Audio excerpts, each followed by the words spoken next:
freedom, man. That's what it's all about.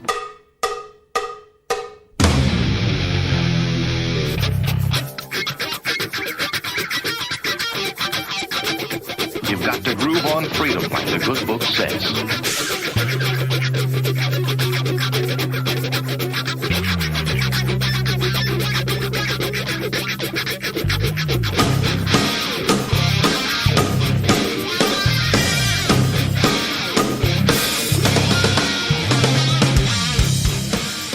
Welcome. You are listening to What on Earth is Happening. This show will discuss the topics of human consciousness, mind control, natural law, the occult, and all issues that affect the freedom of the people of Earth. What on Earth is Happening will endeavor to shine light upon the darkness of our world and to offer empowering solutions to the problems we face as humanity approaches its critical moment of choice. And now, here is your host, Mark Passio.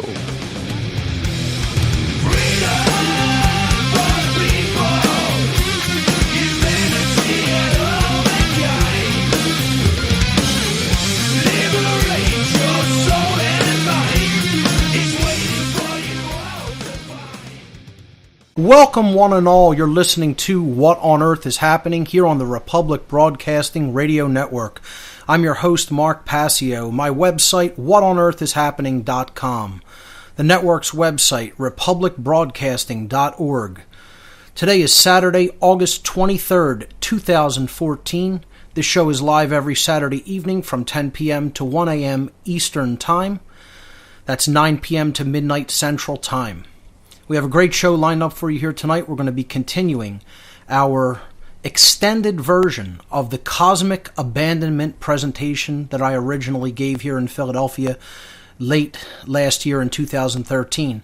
Cosmic Abandonment is a presentation that explores the connection between the interference theory of human origins, as I like to call it, and the current human condition, both mental, psychological, emotional, and spiritual condition that humanity currently exists in.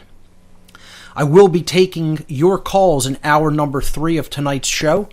The call-in number to join us, I'll give this out at the very beginning of the show here tonight for people who may want to get into the caller queue.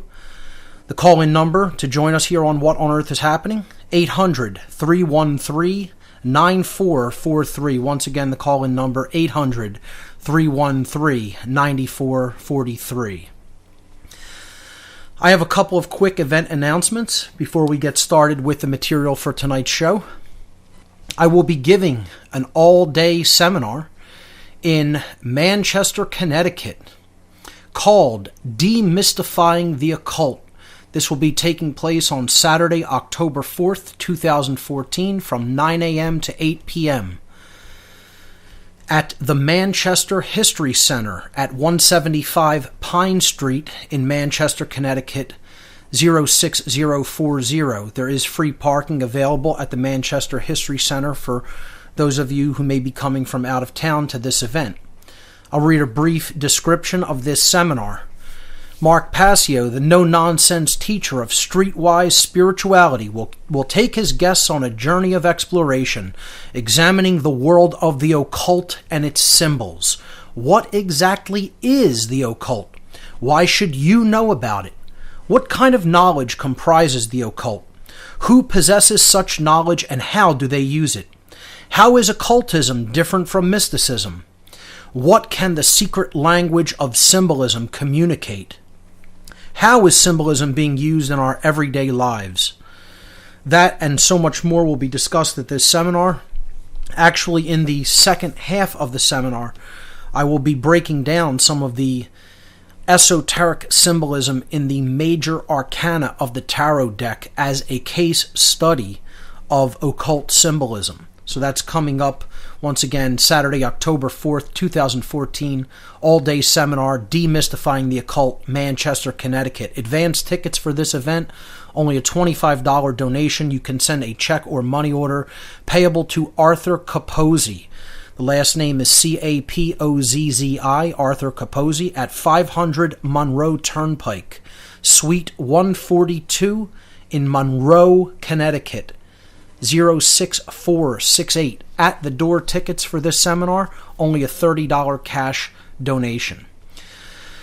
I am going to announce here for the first time today that there will be a Free Your Mind 3 conference coming up in 2015. The new website went live a few days ago. It went live, I believe, earlier this past week, and it looks really great. I am no longer the main organizer for this conference. I have stepped down from that capacity, and there is a new organizational team that is running this conference. I am basically staying on as simply an advisor, and I'm going to be one of the speakers for next year's event. But I did want to come out early, and since the new website went up, I wanted to alert people's attention to that. You could check that out at freeyourmindconference.com. The venue and date for 2015 is being worked on. It has not been publicly announced. I believe they have solidified plans for the event and the venue, but it is not publicly announced yet on the website, so I'm not going to announce that on the show until it's publicly announced by the main organizers.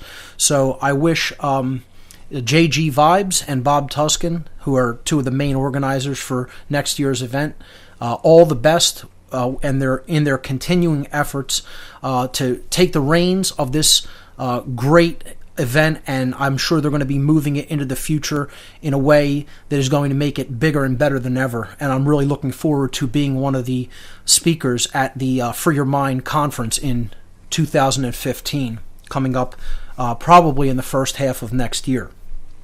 So with that having been said, I want to let everyone know there is a donation button on the left-hand side of the whatonearthishappening.com website.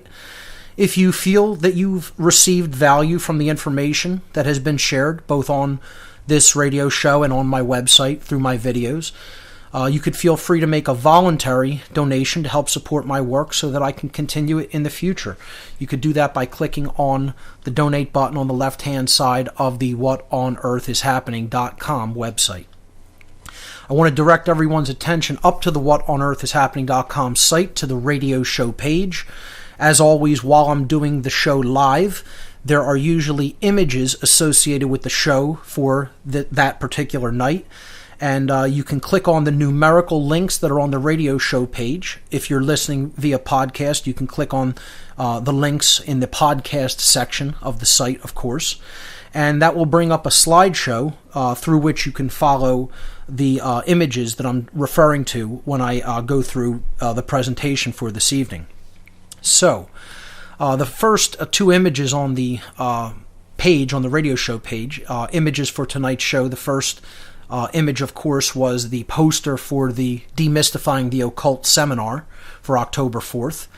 The second image was essentially the home page of the Free Your Mind Conference website, of the new website. People can check that out at freeyourmindconference.com once again. Last week, we left off talking about essentially that the old world order, quote unquote, was slavery, and the new world order is also slavery. And in that regard, really not much has changed in probably tens of thousands, if not hundreds of thousands of years in human history. And what we were getting ready to explore was, what is the psychological dynamic that holds that slavery in place, that prevents people from breaking out of their self-imposed chains? What makes people believe that slavery is necessary? What makes people believe that slavery through government, which it's just a euphemism for the same thing, if there's authority vested in one person or if there's authority vested in thousands of people, it still amounts to slavery. It is what is tantamount to slavery over other people. What makes people believe that that is necessary? What makes people believe that that must continue, that that must go on indefinitely? We're going to talk about that today on What on Earth is Happening. Ladies and gentlemen, we'll pick it up from right there on the other side of this break. Stay with us.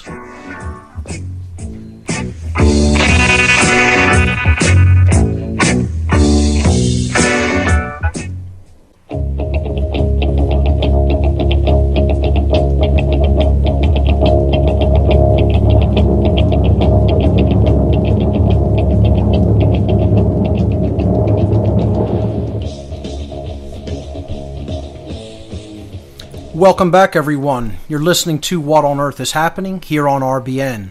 I'm your host, Mark Passio, my website, whatonearthishappening.com.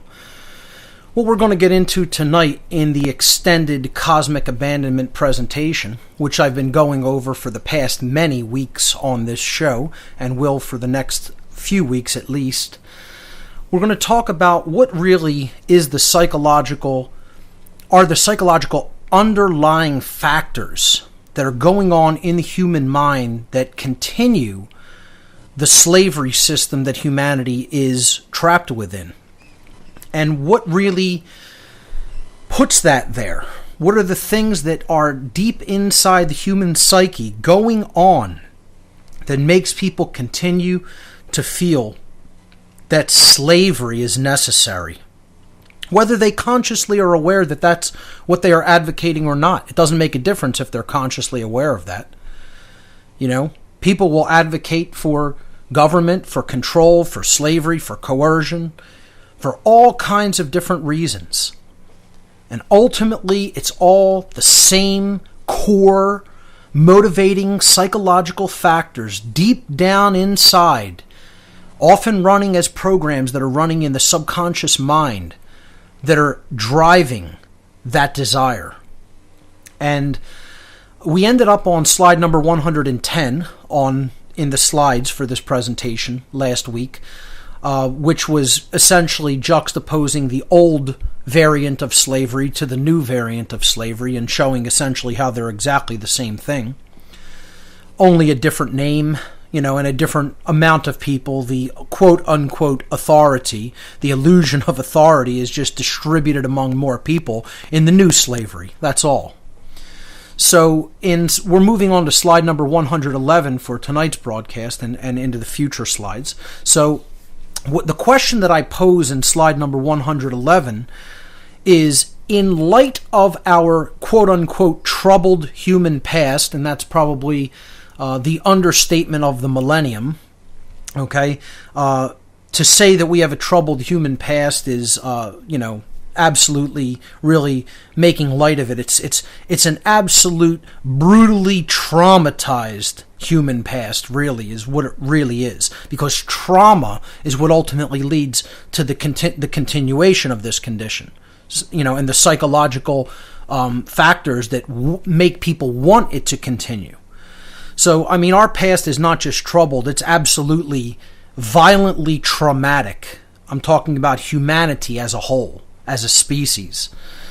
In light of our troubled human past and the origins of modern cultural institutions, which is what we spent the greater bulk of the last few shows going over. And let me pause there for a moment. I know I'm in the middle of this question, but I just want to say, I think that you could tell when you're really over a target that the quote-unquote powers that rule this world do not want you talking about, when, they start really trying to do something to detract from your message or to make people not be able to reach your information during that time. As I said, my website was under, denial of service attacks, etc., and it all happened really during the point when I was trying to talk about and communicate and get across the idea of where the modern cultural institutions of money, religion, and government came from, the origins. See, and people want to say, why do you think it's so important to understand origins? We went over all these reasons why it's so important. If you don't know your past, you're going to make the same mistakes over and over again. You're not going to understand where you came from. And therefore, you don't understand the direction that you're even heading in. You have no frame of reference. People who are trying to control other people always want to cut them off from their origins. Cults want to cut people off from their family members. And wider level, worldwide cults want to cut people off from the understanding of the past. It's one of the main ways that they get into the human psyche and control people, because we have no frame of reference to understand past events, past traumas, okay? Past, struggles that we had to go through and learn lessons from and overcome.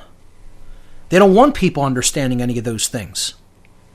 So this show has come under probably the greatest amount of flack because it's been over the target, okay? And that is the origins of institutions, the origins. Where did these things that have so much power, influence, and control in the world come from? What were their origins? They don't want you to even consider that. They don't want you to even ever have the notion in your mind to ask the question, where did that come from? How did that get started? What put that here on Earth with us? That's something controllers don't want anybody asking, ever.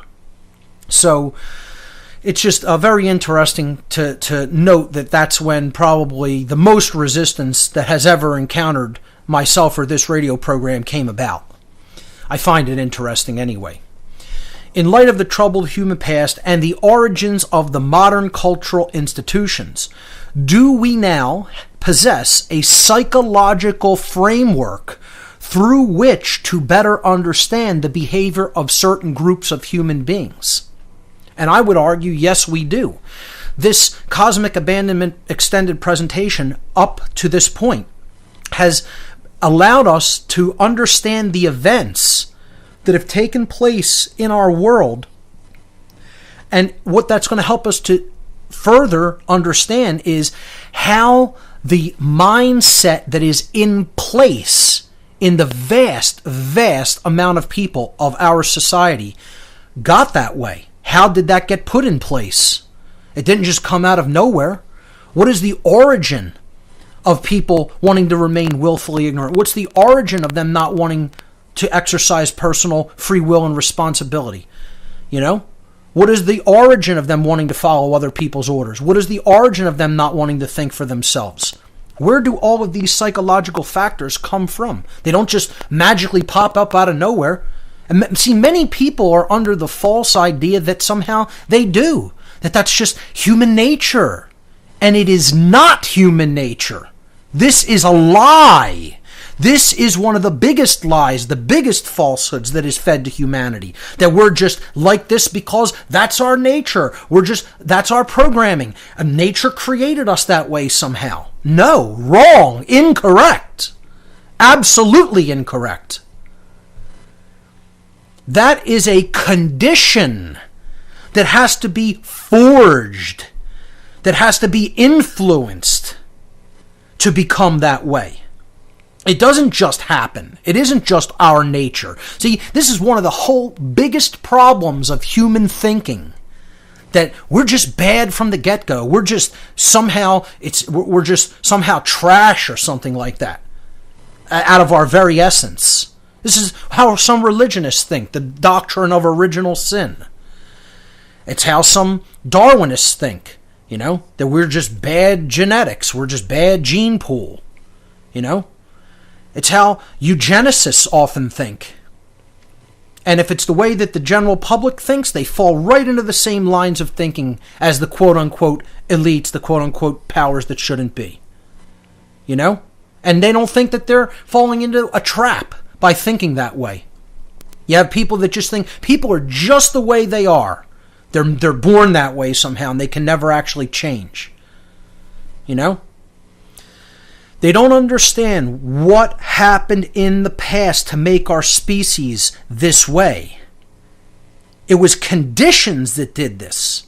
It was factors in the environment. It was factors in things that took place, in events that played out in our world that we experienced, that we underwent, and that created tremendous trauma in the collective human psyche.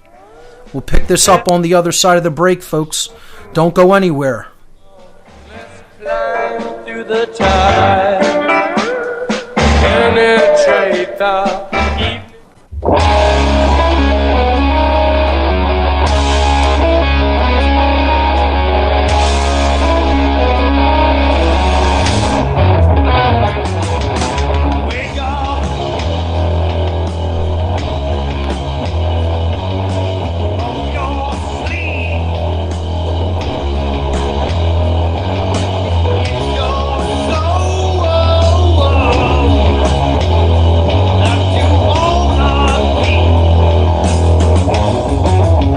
Welcome back, everyone. You're listening to What on Earth is Happening here on RBN. We're talking about the underlying psychological factors that humanity has been in for thousands of years that continue people desiring the state of slavery that they're living under subconsciously without even really understanding what it is they're continuing to bring about in their lives. Why don't people want to really know truth? I'm talking about in mass numbers. What holds people back from wanting to understand deep psychological factors?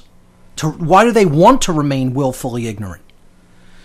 You know, people will look at that, oh, that's the bottom line cause, right? Is just ignorance. Well, it's not just ignorance. There's something that makes someone want to remain ignorant.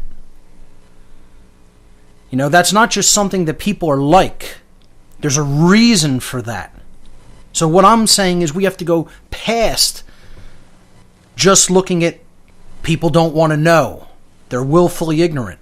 And we have to ask the question, why? Why are they willfully ignorant? So on this slide, slide number 111, I introduced this concept of what I call the tree of evil, the tree of all evil.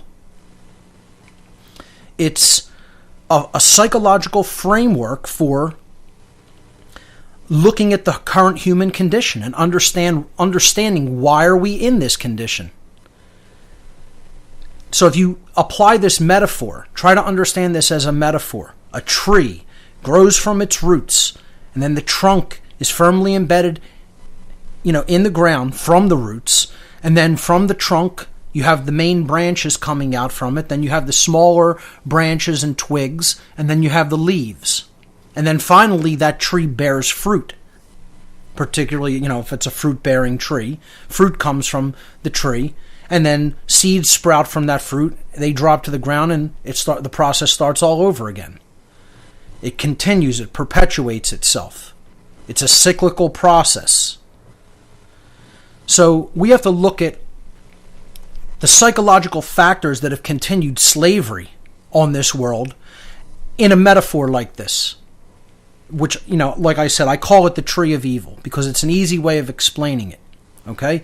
If you look at what most people will see as the bottom line, the very base bottom of this dynamic, they'll say it's people's willful ignorance. They don't want to know the truth. And I'm trying to explain that's not the bottom line. That's the very thing before you get to the fruit, which is evil, which is coercion, which is control, which is slavery. Okay? Willful ignorance has to come before the bearing of that bad fruit. Okay, of course. But it's not the bottom line reason. You go deeper than willful ignorance and you get down to like the branches, the smaller branches of the tree. And you realize that there's a reason people don't want to know. Again, that just doesn't happen. People aren't born into the world not wanting to know anything. Okay? Something had to happen to make someone like that. So if you really get to the underlying factor regarding why people don't want to know, it's fear. Fear is what's always driving ignorance. Again, if you just look at the natural law chart, the chart of natural law expressions that I put forward, the very force that you're working with to create ignorance, which is the beginning of the negative side of the natural law expressions, okay, is fear. Fear is the force that shuts consciousness down. It's the force that counteracts the force of love, which is openness to truth, which is the flowering of consciousness, which is wanting to accept truth into one's life. Okay? So fear is the force that counteracts that positive expression. And it sets all the negative forces, all the negative expressions at work into our lives. But you have to be in fear in order to do that. And what are people in fear of? People who don't want to know are in fear of something. Why wouldn't somebody want to know what's going on in the world? Well, with knowledge comes responsibility. When you're in a position of knowledge, you are empowered to act in the right way. When you're not in a position of knowledge, when you're in a position of ignorance, you don't have the empowerment to actually act within right. So these people want to falsely claim, I'm not saying it can actually be done in reality, it's always a false claim. Please be clear of that. When you're hearing what I'm saying here, when I say that people don't want personal responsibility, that's not something that actually can occur in nature. You're always personally responsible for your behaviors. Okay? People fear owning their personal responsibility. They are in fear of that ownership. They don't want it to be present. Of course, it can never not be present. It's not possible for that not to be present. It's part of your nature. It's something that you're just birthed with, having the responsibility for your behaviors. But people think that they could somehow magically give that away because they're afraid that ultimately they're responsible for that which they do. So in that fear of personal responsibility and owning that birthright, they want to remain as ignorant as possible. It's almost like it's a play. It's a game that they're playing. You know, it's trying to claim that something that you cannot actually do in nature. And I'm not telling you there aren't really ignorant people out there who don't really know anything about what's going on in the world, and that's because of their own doing. That's their own choosing. But that doesn't make them not responsible. As a matter of fact, that makes them all the more responsible for all the negative things that are going on because they remain willfully ignorant of it, and therefore they don't seek to change any of it. It's all because of fear. Fear of owning one's personal responsibility to act in a moral capacity. And again, that personal responsibility can never really be abdicated. You can make the claim that you're doing that, but actually, in reality, you cannot actually give your personal responsibility to judge the difference between right and wrong away to any other living being. That is yours. It is always yours. You cannot give it away. You cannot separate it from yourself. It is part of you. So is the fear of taking full ownership of one's personal responsibility to choose right action over wrong action the bottom line psychological factor of why people are in the condition that they're in? I would claim that it is not, because you have to ask yourself what factor puts that fear in place. Why would someone become fearful of being an actual psychological, spiritual adult? Why would they not want to be a psychological and spiritual adult? Why would they not want to grow up out of their infancy, mentally, emotionally, spiritually? There has to be a reason for that. See, the state of spiritual adulthood means you own your responsibility. You know that you're responsible for your behavior. You know you're responsible for the choices you make and the actions you subsequently take. So where does that fear come from? And psychologically, if we dig deeper into the root factors, we're getting closer to the root cause. The root cause. But we're not there yet. We're at what I would call the base of the tree, the trunk of the tree. The part that is somewhat above ground, but then it goes under the ground, and then the roots are there underneath the surface that's really the hardest part to see without doing some digging in the dirt. Okay? The trunk of the tree, which is almost at the base level, is people ultimately hate themselves. Self-loathing is a gigantic part of the collective human condition. People hear me say that and they get very angry, they get very offended. No, it isn't so. How could you say that? Humanity hates itself, folks. We don't have developed self-love for ourselves. We hate ourselves deep down inside. People largely hate themselves. And there's a reason they hate themselves. This has a reason. Okay? See, it's all going to be psychological conditions until you get down to an event. until you get down to an event that was the triggering cause. And we're going to get to that. We'll pick this up on the other side of the break, folks. You're listening to What on Earth is Happening. We'll be right back.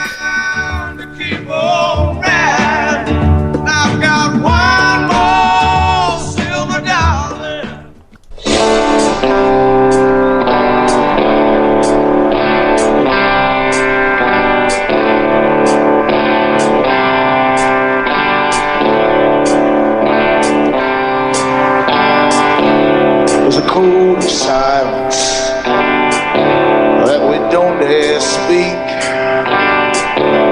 There's a wall between us and a river so deep.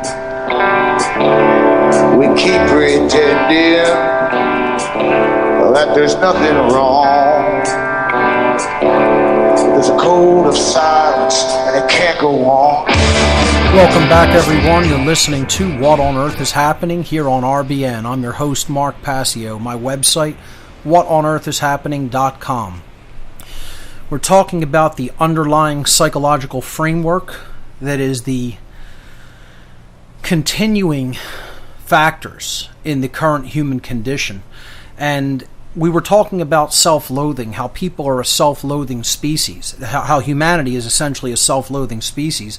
People really deep down inside don't like themselves. They don't have a personal relationship with themselves. They have not done the inner work upon themselves to understand why they behave the way that they behave. And this is because of the lack of self-respect that they have for themselves. You know, they have never really turned inwardly, turned their vision inwardly. That's what respect means, to look again, from the Latin spectare, which means to look at. Re means again, to look at again, to look at the self again. That's what self-respect is. It means you are re-evaluating your inner motivations. You're re-evaluating your behavior. You're re-evaluating the underlying motivations that are deep inside of yourself that drive your behavior, or at least have driven your behavior up to that point. And then you're saying, have I been acting within the bounds of right? Is this how I should be behaving? What does this say about me and the kind of person that I am? Do I have any right to continue to act this way? Do I have any right to continue to support the things I have supported? Just complicitly, tacitly, by not doing anything about it. Or by vocally advocating for it, if it's based in coercion or violence. You know? So many people are complicit in the slavery system just because of their erroneous beliefs and vocalizing them. You know, somehow justifying other people's bad behavior and somehow making an excuse for it and thinking that it could be turned into a right somehow. It's all due to self-loathing. People I keep telling people, the condition is the way that it is because more people want it that way than not. If more people didn't want it that way than not, it wouldn't be that way. It wouldn't make a difference how much money was offered to someone. It wouldn't make a difference how much power was offered to someone. It wouldn't make a difference how much someone was threatened. None of those factors would play into the equation. When you're standing truly in right, none of those things make a difference. And people want to make excuses over and over and over and over and over for other people's wrong behaviors and wrong thinking. It's all because they ultimately hate themselves. A people who didn't hate themselves couldn't continue their enslavement. Not possible, folks. Just think about that statement for a moment. Really think on it. Really let it sink in. Could a people that actually loved themselves continue to allow their own enslavement? Especially if it were in their power to end it. And don't tell me that it's not within our power to end this enslavement, because it absolutely, most certainly is. People are too ignorant, lazy, and cowardly to get off their rear ends and just do that. That's all it comes down to. And no, everybody wants to be an apologist for this species. And there's a reason they're like that. They have not developed self-love. They are in a state of self-loathing due to a lack of their own self-respect, collectively on a mass scale. And that comes from a lack of self-respect individually. According to the law of correspondence, that which is above is like to that which is below. Well, a species that's self-loathing means that the individuals that comprise that species are self-loathing. Until we develop true self-respect, we're never going to get out of that condition of self-loathing, and therefore we're never going to own our personal responsibility to use our free will to choose between the objective difference between right and wrong behavior and choose willfully the right over the wrong.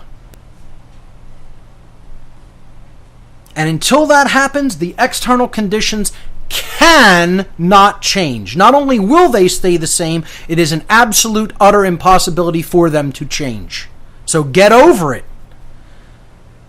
What we're really talking about here is what has to happen is people have to develop enough self-love to come out of their ignorance. That's what the great work is, folks. To work with another individual until they do that. The great work is no less than just that. To work with another individual, to help them to turn their sight inwardly, to look upon themselves again, to develop self-respect, to come out of the condition of self-loathing, and to want to own their personal responsibility and come into adulthood, spiritual adulthood, of knowing the difference between right and wrong behavior, dispelling willful ignorance, and willfully then using the willpower to choose the right over the wrong. And nobody said it was going to be easy, folks. I never said that this process would be easy. It's the hardest work there is to do. That's why so few people do it. That's why so few people want to do it. When you tell them what the work is and what they're actually attacking to change, it's not about, we're going to shut down this bank or something like that, or we're going to go over here and bring some food over to these people, or we're going to go over here and we're going to vote for a different political party. This is all utter cake compared to the deep work that really needs to be done in the human psychology, in the human heart. And then, most of all, in the guts, in the human will center. Courage has to be developed. Persistence has to be developed. Willpower has to be developed. All driven by the heart, driven by care. People don't want to do that work. They look at that and they say, you're out of your mind. That's the most difficult thing there is to do, is change a human being from a person who is an undeveloped soul to a person who is spiritually developed. I want no part of that work. No part of it. That's what most people say. And then they turn around, their eyes go glassy, they turn around and they run in the other direction. And what I'm telling you is what our work is to do is to make those people face themselves. That's the great work of the alchemists of this world. And that is done by the power of the voice. If you haven't figured that out yet, you're probably still asleep. Just letting people be the way they are and not being an influence for them to change for the better. Through, first of all, not only your words, but your behavior first and foremost. Through your behavior in the world, setting the example, and then constantly reinforcing that with your words. Being a hypocrite isn't going to make much difference. You have to live it first, and then constantly speak it. Now, if we look at one level deeper, people will say, well, isn't that the end of it? No. There's one, like I said, these are all psychological factors and conditions so far. There's an event that you have to get to. And see, this is why they don't want anybody looking at this presentation. This is why they don't want anybody looking at the origins of cultural and human institutions. No. That's letting the genie out of the bottle. We can't have that if we want to maintain slavery on this world.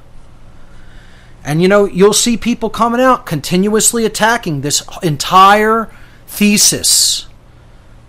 You can call it a theory if you want, but there's tons of evidence to back it up.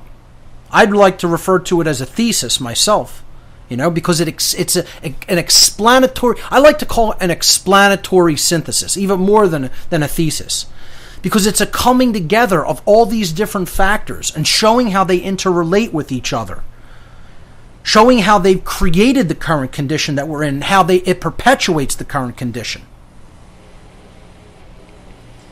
An explanatory synthesis seeking to explain why we're at where we are at. There's one more level to go, folks, to get to the root of the tree of evil. And we'll start picking that up in the next section. Ladies and gentlemen, you're listening to What on Earth is Happening? Stay with us.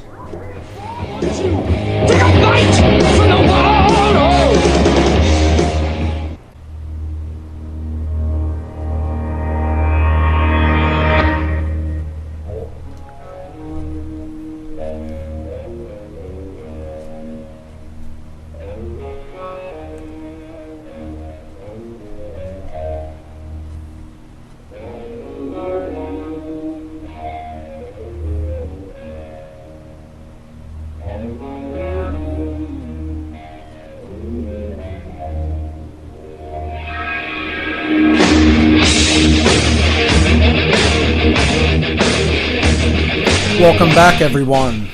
We're into the second hour of tonight's What on Earth is Happening broadcast. I'm your host, Mark Passio. My website, whatonearthishappening.com. We're continuing our extended cosmic abandonment presentation that we've been going through for the past many weeks here on the show.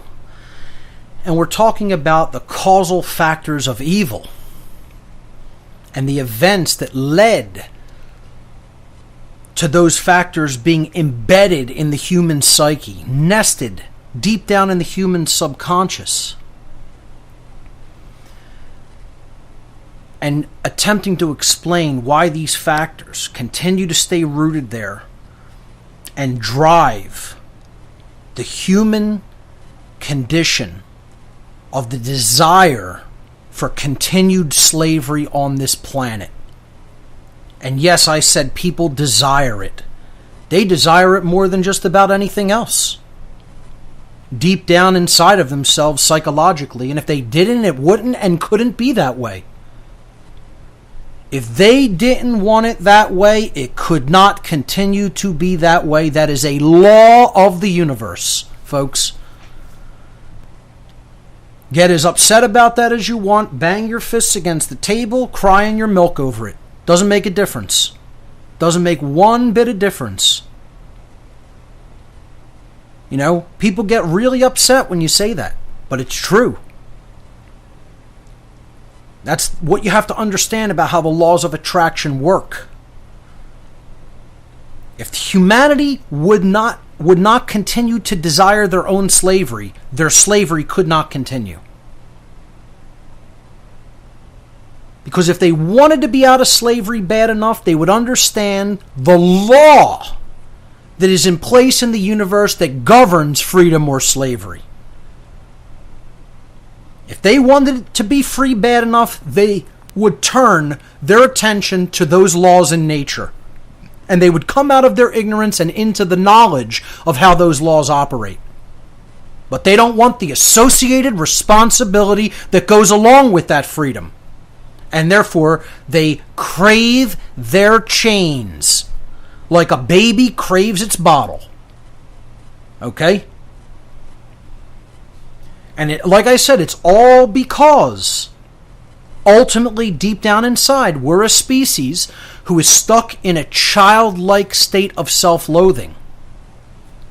And I say childlike state because if we look at these conditions that we've already talked about in this show so far, willful ignorance, the fear of owning, personal responsibility, self-loathing due to a lack of self-respect, these are all hallmarks of a particular kind of individual in this world. They're hallmarks of a child who has never psychologically really begun to grow up into adulthood. An undeveloped being that has not come into knowledge, that has not come into personal responsibility, that has not come into a truly developed mindset of a deep personal relationship with themselves and deep self-respect. They haven't worked on any of those things in themselves.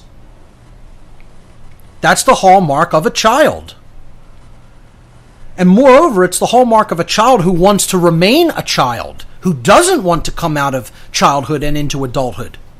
And that's exactly what humanity is. Humanity is being called out of its childhood and into cosmic adulthood.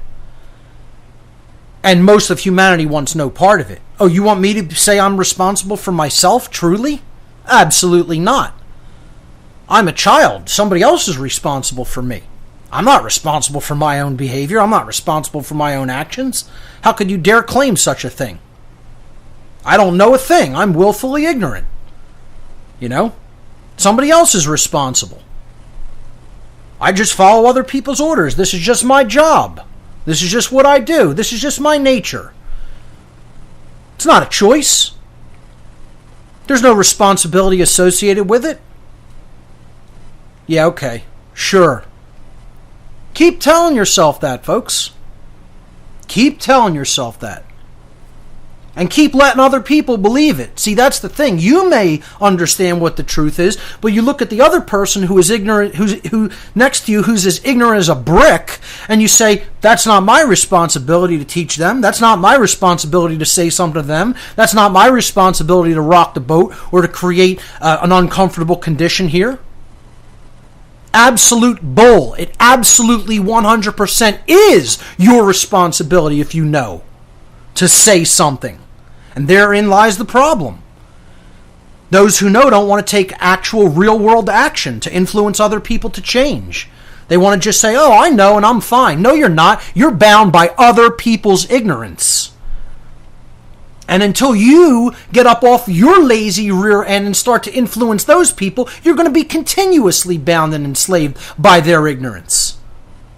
This is what people in the My Freedom movement don't understand. There is no such thing as my freedom. Until all are out, none are out. And that's what people also don't want to hear. They think you're going to magically be some island of freedom unto yourself. It doesn't work that way, folks. You may be out spiritually, you may be out mentally, but you're going to be in chains physically as long as others around you are ignorant.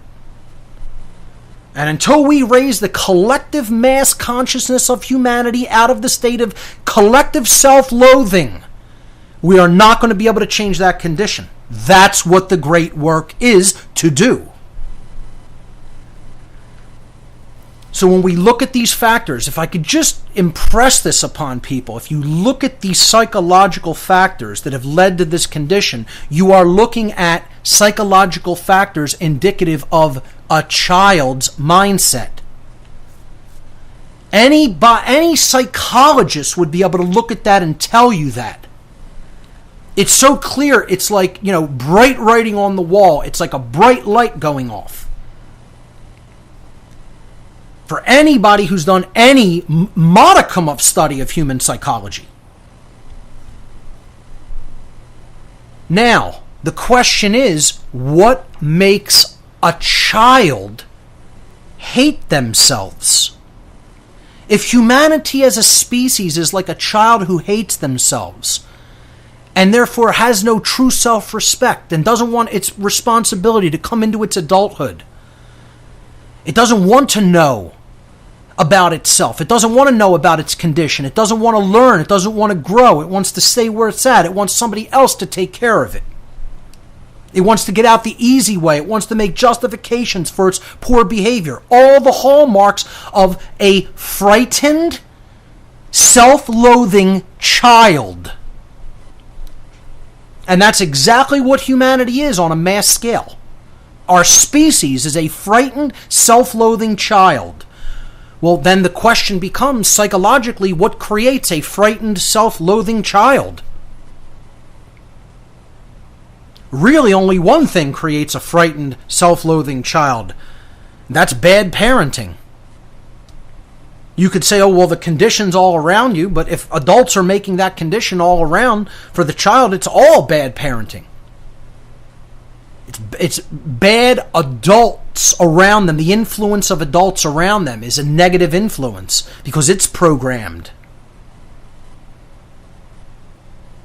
And ultimately, what we're witnessing through this psychological condition is a child that has actually been abandoned. That's what we're really looking at. When we look at the root causal psychological factor that lays under all of those other factors, it comes down to a child that has been left to be that way. It's been abandoned, and therefore it has fallen into that state of self-loathing as a result. We'll pick this up on the other side of the break. Stay with us, everyone.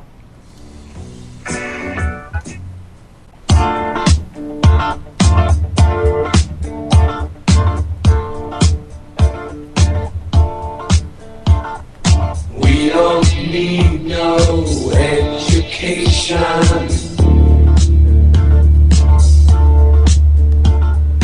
We don't need no thought control.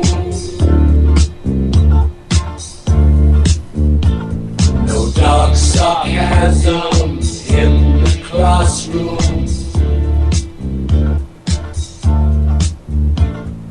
Teacher, leave them kids alone.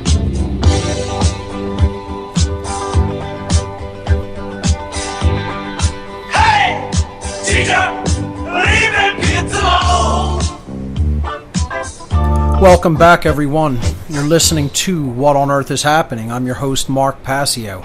My website, whatonearthishappening.com.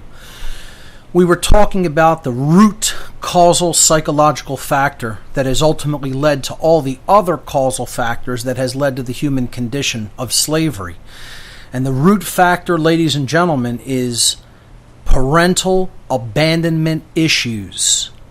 And again, when I say parental abandonment issues, it does not have to mean physical abandonment. And I don't mean every child is abandoned. I'm saying humanity on a grand scale, on a cosmic scale, has been abandoned by our quote-unquote creators, has been abandoned by the ones who came here in the ancient human past, made us what we are, and then essentially decided we don't want any part of this anymore. We have our own issues to attend to. We came here to use them for what we needed them for, and now we're gone.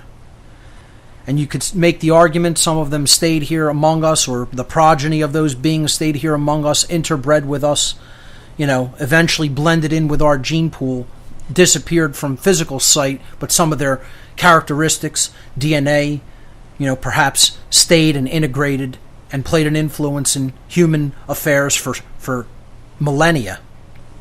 But ultimately, what we were was a child that was born unto a set of parents that didn't want the associated responsibility of parenting. And I would not make that a blanket statement. I would say most of them did not, but some attempted to actually be a good quote-unquote parent to humanity. But ultimately they failed at that job. And they left humanity in a self-loathing condition, because look at what happens when an undeveloped child's mind perceives that its parent does not want any part of it. What happens? Almost invariably, that child turns to a state of self-loathing. Their mindset turns to a state of self-loathing. Almost invariably. It's what drives so many adolescents' angst and improper behavior, from the kind of self-loathing that leads to addiction, to just acting out in a completely unchanneled way with aggression, or, doing things that are completely unbalanced, without any associated personal responsibility whatsoever, continuing to live in an ignorant way, not putting any emphasis on self-improvement, not putting any emphasis on wanting to know or to grow, to learn. You know? And that's what so many people are like in society because of bad physical parenting, one-on-one, you know, at a lower level. I'm talking about now at a cosmic level, our whole species underwent abandonment like that when the beings that came here created us and then just left us here. In a state that, as we talked about in the story of the past, was barbaric, and essentially we were being ruled over by their progeny, the hybrid race that they had interbred, when they interbred with us, that they had created. What you might call the demigods, or what people referred to as the fallen ones, the Nephilim. You know, this story is told in so many allegories. I mean, we're going to get into that in a future show. I'll do a whole show just on allegories that talk about this ancient story.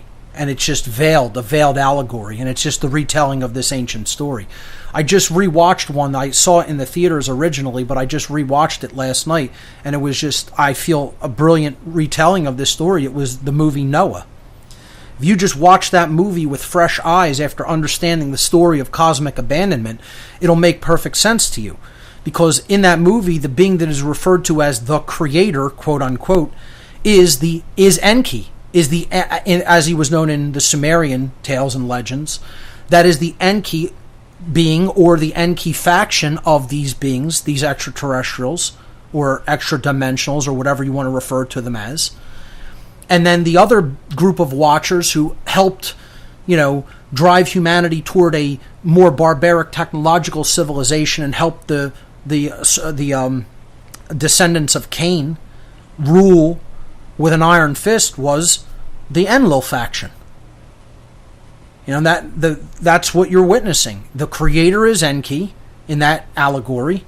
You know, it's not the god of creation. That's what they want to try to tell you that it is. Even gold plays a role in it, and I believe they call it Zohar in the movie.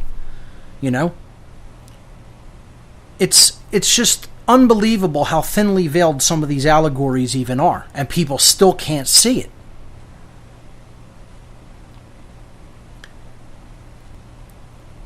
You know, it tells you right in the movie, these other beings came, they interfered with our development. The creator basically cast them down as a result. Well, what do you think that interference was? It was changing our genetic code. It was inbreeding with this species, even after they had modified the genetic code.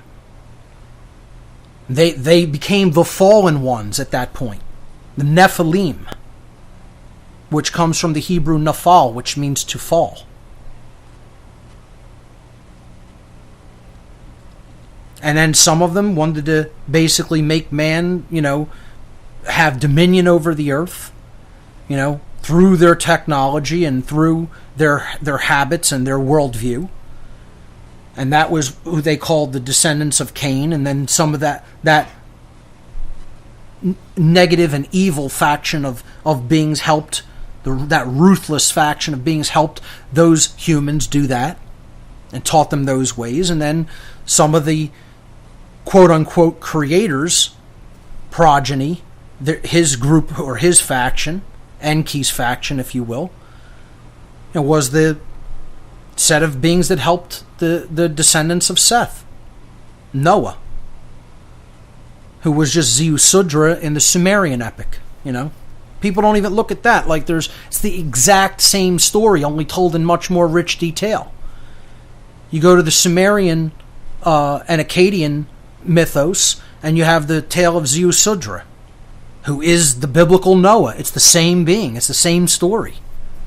Only it's 3,000 years before that time, or more, maybe 4. But religionists won't explain that because their religion is the right one. It doesn't have any origin. It doesn't come from anywhere. It's just the inspired word of God, and that's the end of things. You know? So much easier to believe that than to actually look into what may have actually occurred here in the ancient past that a lot of these scriptures were trying to tell us about. And then also understand there's another aspect of it that is allegorical. It's a combination, it's a mixture, it's all of those things. It's not one-dimensional, it's unidimensional. But you can't tell that to a religiously minded person because they have their belief, their faith, and that's it. Evidence be damned. Looking for the actual truth be damned. It's about what I believe. It has nothing to do with facts or knowledge. It's just my belief. I like how people say, I don't believe this story of cosmic abandonment. Well, who cares? I could care less what you believe. Good luck with that, and good luck to you, and enjoy the rest of your journey in life, and whatever you're going to do. I could care less whether you believe it or not. It's either true or it's not. There's either evidence to support it or it's not. It's either what happened or it isn't. It doesn't require anybody's belief. It's called look into it for yourself before you make that judgment. We'll pick this up. Stay with us.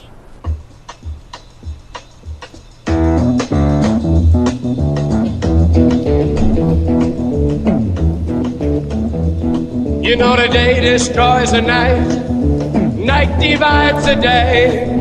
Try to run, try to hide, break on through to the other side, break on through to the other side, break on through to the other side, yeah. Welcome back, everyone. This is What on Earth is Happening. I'm your host, Mark Passio. We're talking about cosmic abandonment. Parental abandonment issues nested deep within the human psyche, collectively, leading to the condition of self-loathing, the fear of owning personal responsibility and coming into true adulthood as a species, leading to willful ignorance and finally fruiting in following orders, coercing others, doing violence unto others, not respecting others' natural rights, and ultimately slavery. These are the roots of the human condition, whether we want to admit it or not, if we're being honest with ourselves. And when I say abandonment, it doesn't have to be physical. Like I said, it could be psychological abandonment, it could be spiritual abandonment, it could be emotional abandonment. It's a parent not doing what is required for the further development of the child, which is their responsibility as that child's mentor, you know. And when the events in our ancient past left us in this complete, deep psychological condition of self-loathing, we essentially wanted to do everything that we could to project outward our need for someone to come and be our parent. That's why we developed the desire for all of these institutions. So-called protection, so-called serving the people, taking care of the people. We want somebody to do that for us, some external entity. This magical entity we're going to create with all these abilities that none of us actually really has, all these rights that we don't really have, We're going to imbue it with that, this magical force, this magical thing, this body of other people, that has special rights. They're going to be the all-knowing. They're going to be the all-powerful. They're going to be the ones that are going to be our parents. They're going to be the ones that are going to give to us what we need. They're going to show us the way, etc., and so forth. All because that parental figure was lacking, and we could never really come out of our own infancy on our own through our own personal strength, through our own interconnection to the true self, to the higher power in the universe, the true creator. Not the fake, quote-unquote gods, so-called gods that claim to be our gods, our creators. I'm talking about the real creator of the universe, the real force of underlying intelligence and goodness in creation. No, we didn't want to try to make that connection and through our own willpower climb up out of that state of self-loathing. We want to project outward.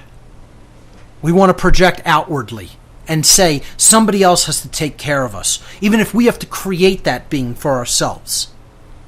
And that's what man has done through religion, through the state, through money, through government, etc. Always trying to create its God, its parent, to take care of it, to take care of humanity for it, instead of us developing the will to care for ourselves. Anything but that. That might require knowledge, that might require effort, that might require kindness, that might require generosity, that might require willpower. Can't have any of those things. We want somebody else to do it for us. That's why we always want a crutch. We want a crutch through religion. We want a crutch through the state. It's a joke. It's a big laughing joke that's on us. And you know who's playing it on us? We are. Nobody else is doing it to us. We're doing it to ourselves. That's the real irony. That's the real laughing joke of the whole situation. So the question that I posed at the beginning of this show on slide 111, which we have not moved from, and that's fine. Like I said, this will take as long as it takes to get through. I have plenty of time. We'll take as many shows as we have to work our way through this material in an extended way and break it down. In light of our troubled past and the origins of all of our modern institutions, can we now form a psychological framework through which to better understand the behavior of certain groups of human beings? Generalizing now, we're going to look at some types of people, groups of human beings, general types. And we're going to ask the question, does this fit the psychological profile of an abandoned child that doesn't really want to grow up?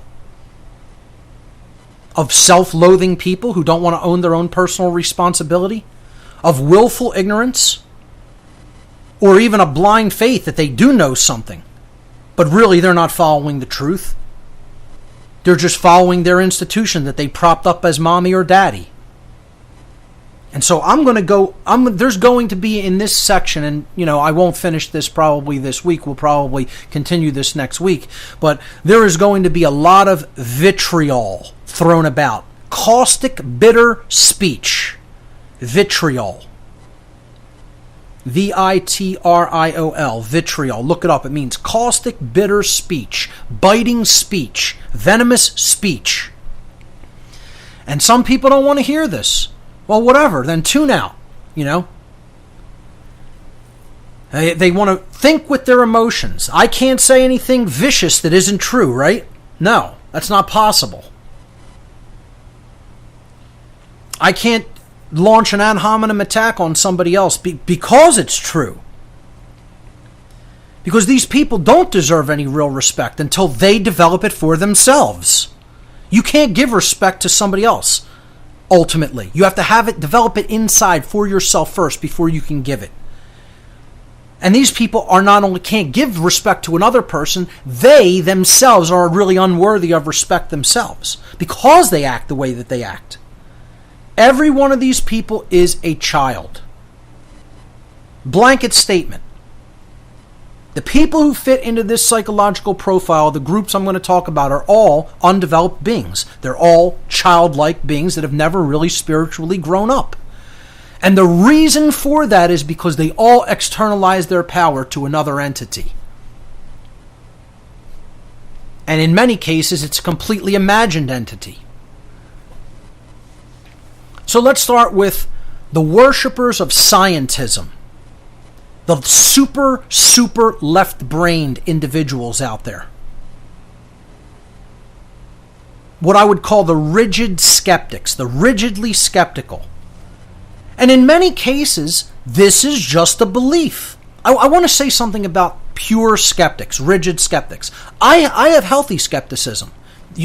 Skepticism is very important, and I would never discourage it. I'm not talking about normal, healthy skepticism, asking questions, wanting to get answers, going to where the truth leads. That's real skepticism. That means you're not believing anything. I don't believe anything. People keep asking me, what's your belief? What's your beliefs? What's your beliefs? I don't have any beliefs. I don't have a religious belief system. I don't need one. The only system that I pursue is truth, which leads to knowledge, and then belief is not required. I said at the beginning of this podcast, there's only one belief that is ever required: the belief that the truth exists and you can know it, and you can come to know it. Because no creator would put an unsolvable puzzle before humanity and then torment them with it endlessly about what our purpose is, our reason for being, the nature of reality, how good and evil are at work in the world, how natural law works. It's all knowable. It's all knowable.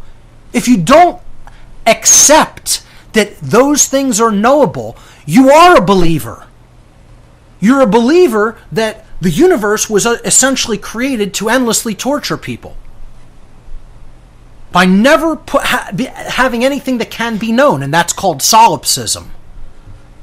And that's what essentially rigid skeptics really are. They don't believe there's any such thing as truth, ultimately. When they're pressed, when you get down to it with these people, they are solipsists.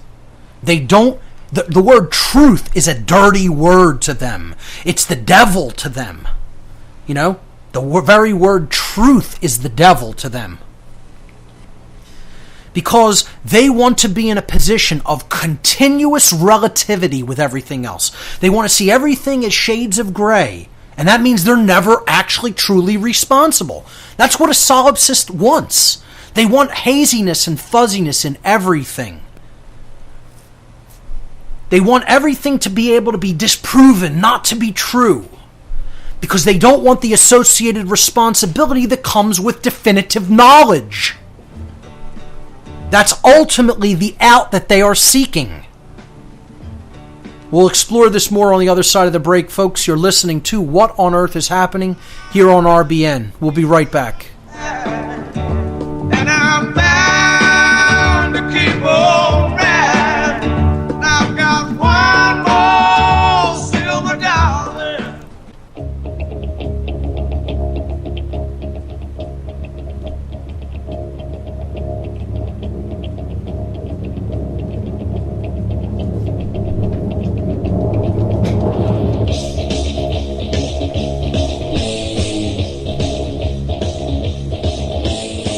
Welcome back, everyone. You're listening to What on Earth is Happening here on Republic Broadcasting. I'm your host, Mark Passio. I'm going to be taking your calls next hour, so I'll give the call-in number once again to join us here on What on Earth is Happening. The call-in number is 800-313-9443. Once again, toll-free, 800-313-9443. To wrap up in this last section for this hour, I was on slide number 112 talking about rigid skeptics. I'm talking about unhealthy skepticism, the belief that anything that falls outside of the non-mainstream idea of science is somehow not true, that there's only one source for truth, and that is mainstream scientific research. And anything that science, quote-unquote science, won't touch is not true, cannot be true. You know, I call this, and many other researchers like David Icke, of course, calls this scientism. I think it's a good word to coin for this because it is a belief system. It is not real science. A real scientist, a true scientist, goes wherever the truth leads and then publishes that result. Worshippers at the altar of scientism don't go wherever the truth leads. They go wherever the money leads. Wherever the person who's promising to continue to fund them allows them to go. You know? I call them the paradigm protectors.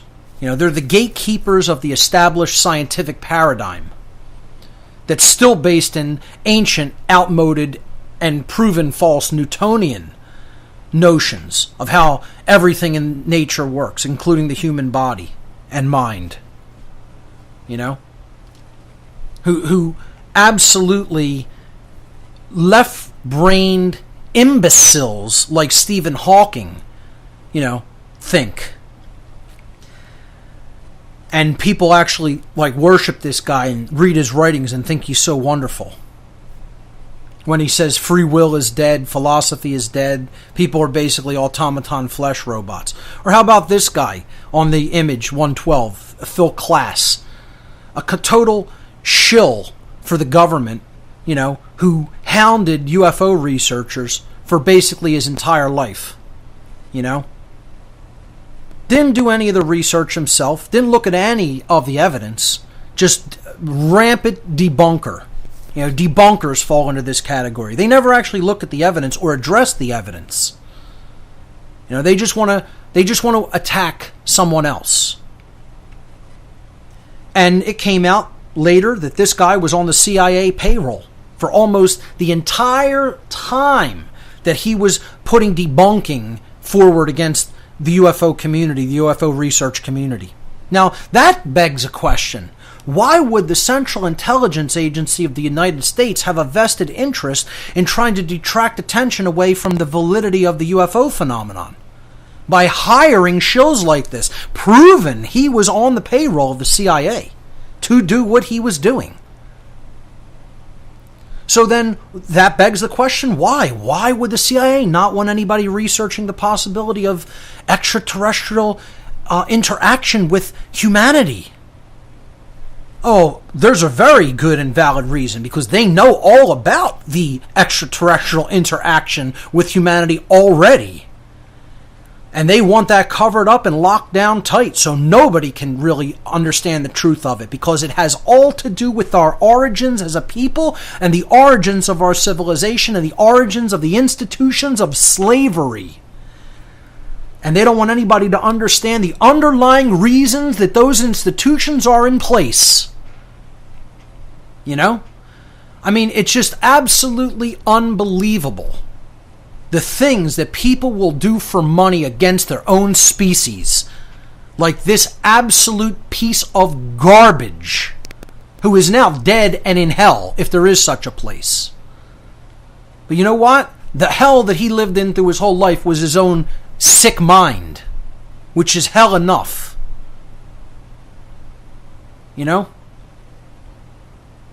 And moving to the next slide, 113, I like to put a tagline. I'm going to launch an ad hominem attack against these different groups of people who I think are perfect slaves. They're perfect examples of what a good slave behaves like. I'm going to give them all a little tagline, a little saying that goes along with them.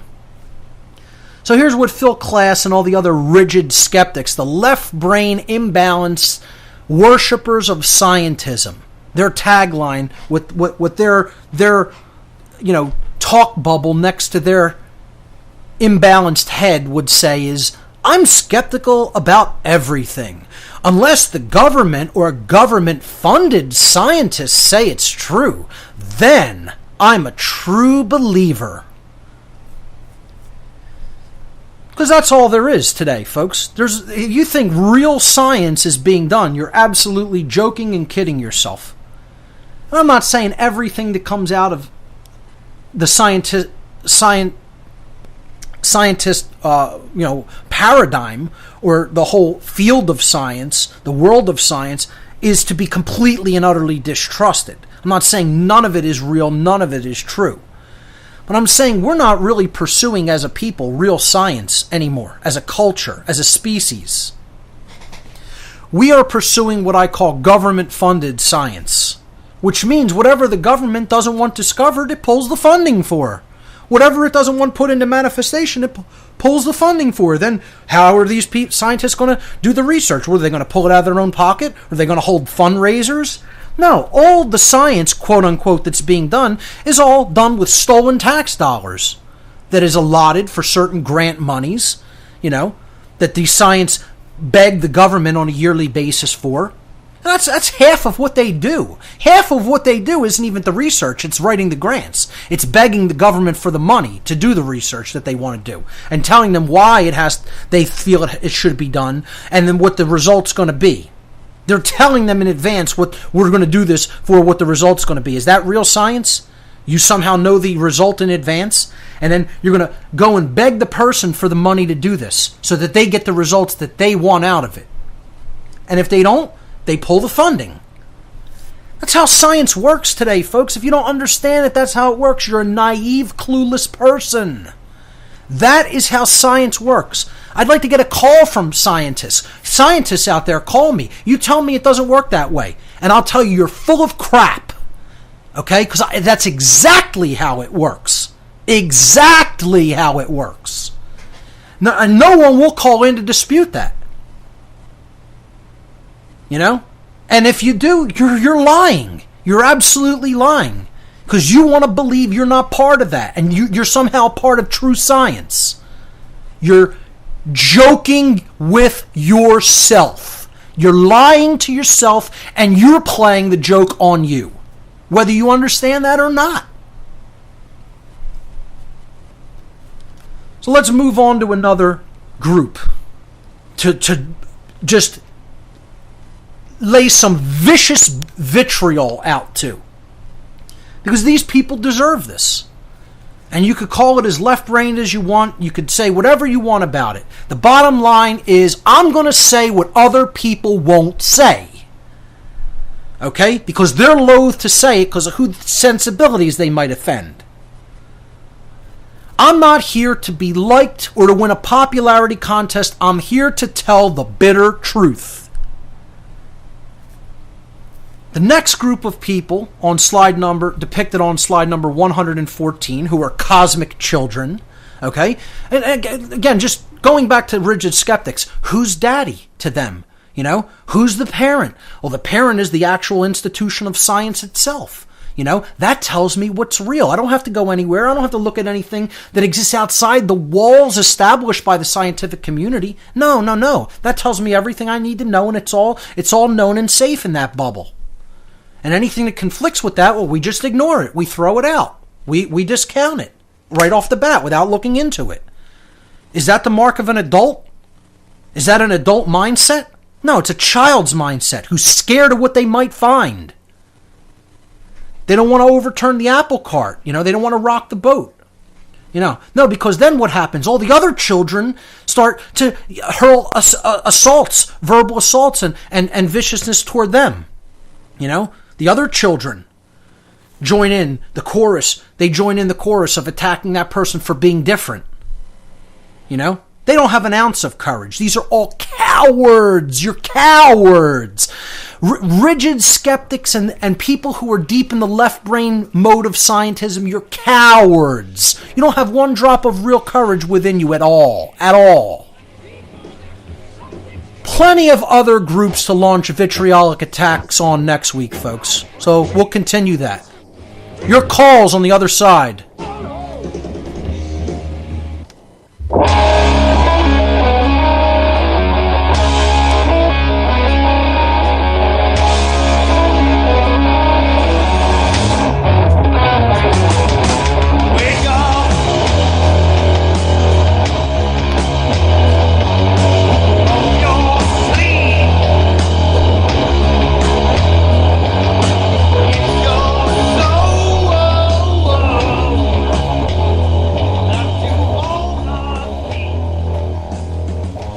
Welcome back, everyone. We're into the third hour of tonight's broadcast. You're listening to What on Earth is Happening. I'm your host, Mark Passio.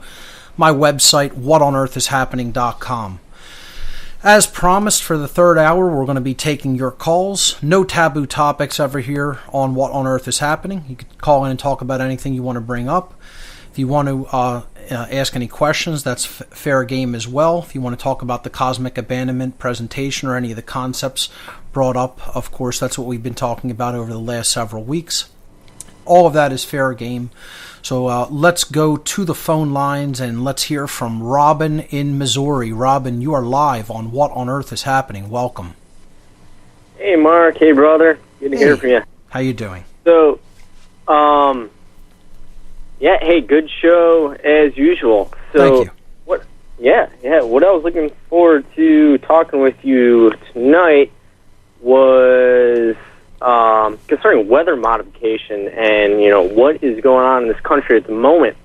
So I wanted to ask you, what is the weather currently like there in Philadelphia? How has your summer been? It has been Is it unnatural? unseasonably cool. We've had a very mild, very non-humid summer that is not really very typical of this region of the country, for sure.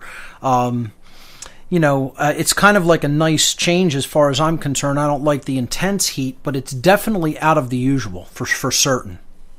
Yeah, that's not a big surprise to me at all. I'm living in northeastern Missouri, and I would describe the situation just like in Philadelphia. We are usually accustomed to really hot summers, really humid, but this year it's been a remarkably cool summer.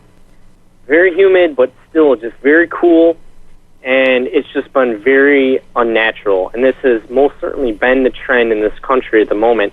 So there's obviously something going on right now climatically that is very unnatural.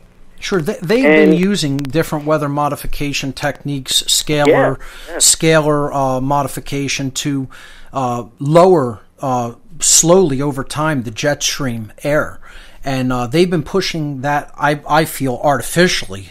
They've been pushing that south for the last couple of decades. So we may be seeing the effects of that, in the real world now, with much colder winters and much milder summers. Mm-hmm.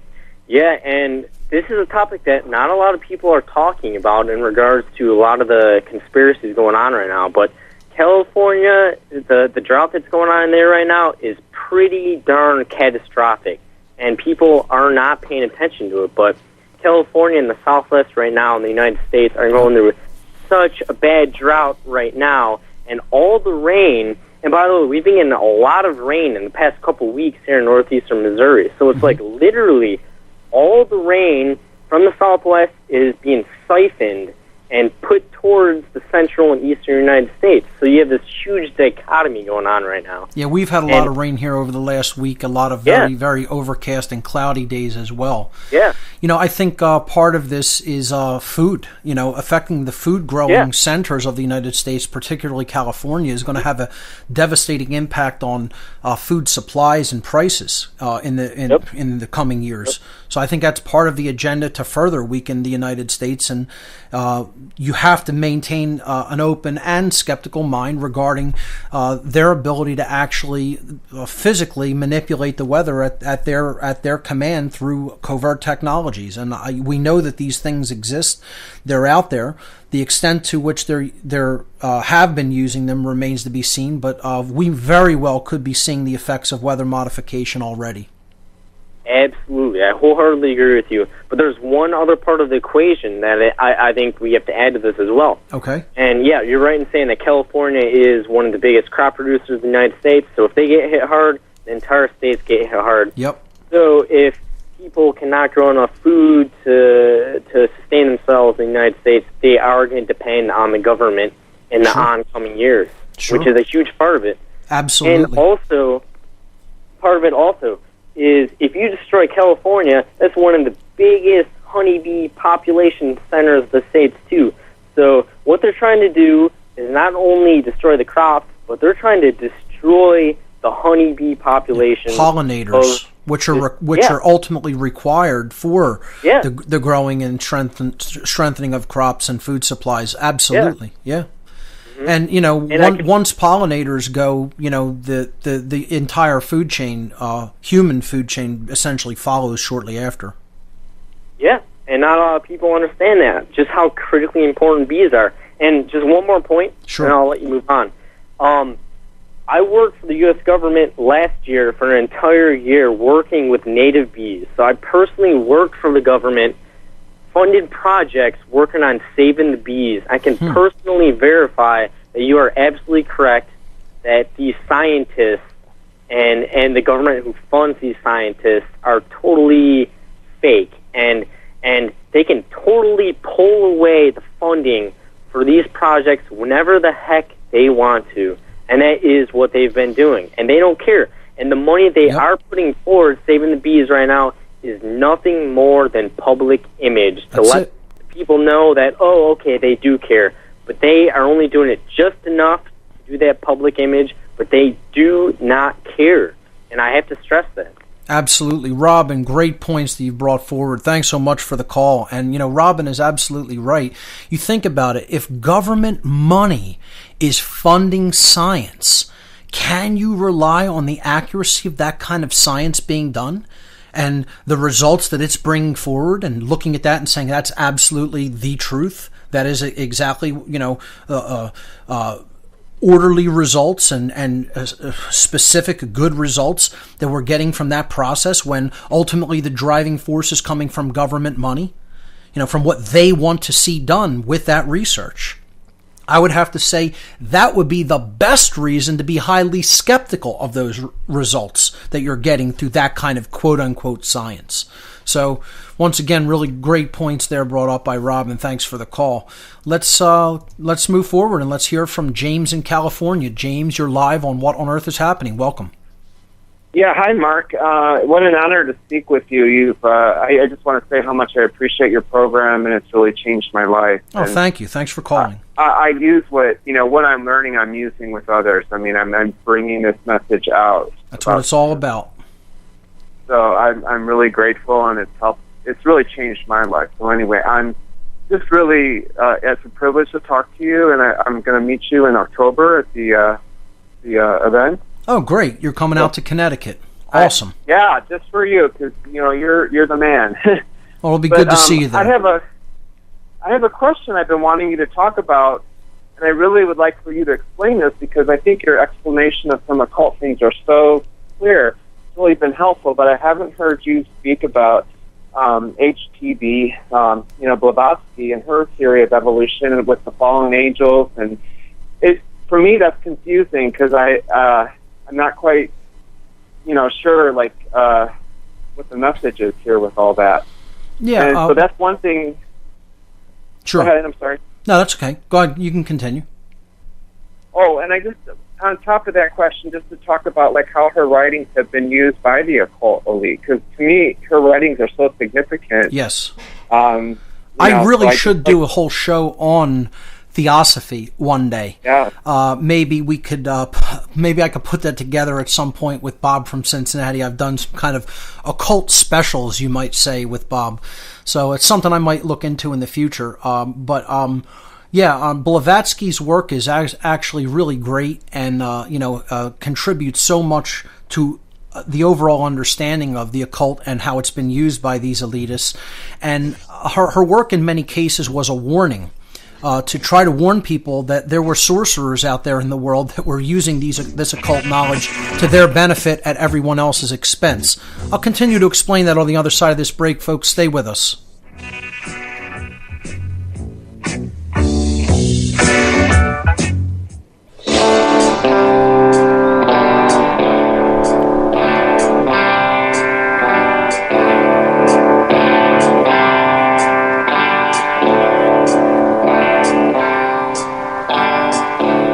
There's a code of silence that we don't dare speak. There's a wall between us and a river so deep.